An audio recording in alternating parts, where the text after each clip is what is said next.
All right, so now it's time for our final application of conservation of momentum, and this is going to be a elastic collision.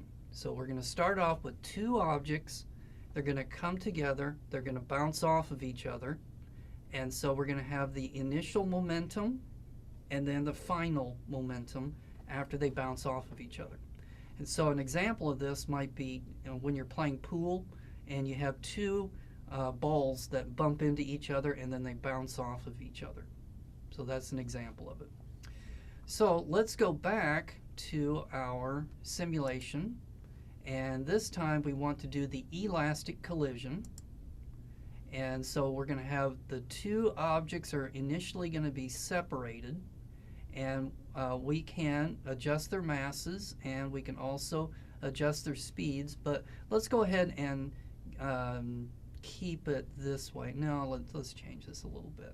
So let's give this one so let's go with this. So the blue one is going to have a initial velocity of -6, so it's going to be going this way.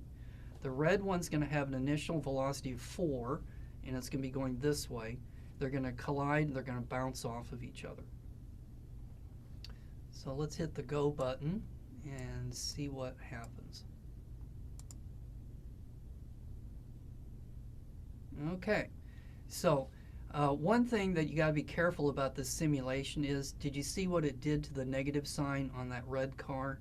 It's actually there, it's just off the screen. So that should be -2.7 over here instead of +2.7. So just keep that in mind. So let's see if momentum was conserved in this situation.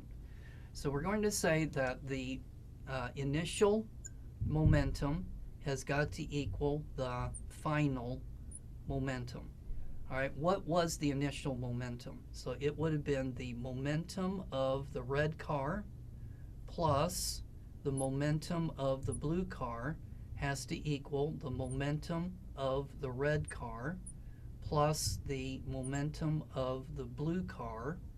And then let's put I for initial, and then F for final, and then for final. Okay, now let's plug in, what does momentum mean? It's mv.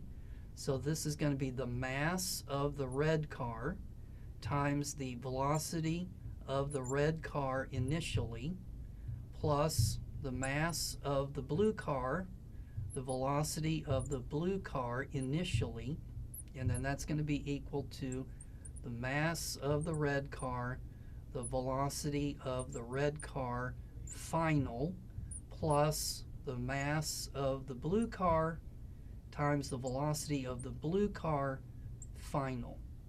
So that's a lot of letters, but it's really important that you put them all in there. Now let's plug in our numbers. So the mass of the red car was 2. The velocity of the red car initially was going to be 4, okay, plus the mass of the blue car was 1, and the velocity of the blue car initially was -6. Okay, now that's going to be equal to the mass of the red car, which is going to be 2. And now the final speed of the red car was -2.7 plus, okay, now the mass of the blue one is 1, and then its final speed is 7.3. Okay, so 2 times 4 is going to be equal to 8 plus -6. So this is going to be 2. So the initial momentum of the system was 2. And then over here, multiply this together, and we're going to end up with a -5.4, and then plus 7.3. And then if you add these two numbers together, you don't get 2. Well, that's unfortunate. So we're ending up with something like what? 1.9. So when we add these two numbers together, we're ending up with like a 1.9. So why is momentum not being conserved? Well, it really is. It's just an error in significant figures. So this really should have been a 2 over here. And if you had gone out to maybe more significant figures, then these two numbers would have been the same. All right, let's do a worked out example of this. So you have a cue ball of mass of 0.17 kilograms is traveling at 10 meters per second to the right, and it collides with a bowling ball of mass 5 kilograms traveling at 2 meters per second to the left. After the collision, the cue ball is now traveling at 8 meters per second to the left. What is the speed and direction of the bowling ball? So we're going to do it exactly like we did here.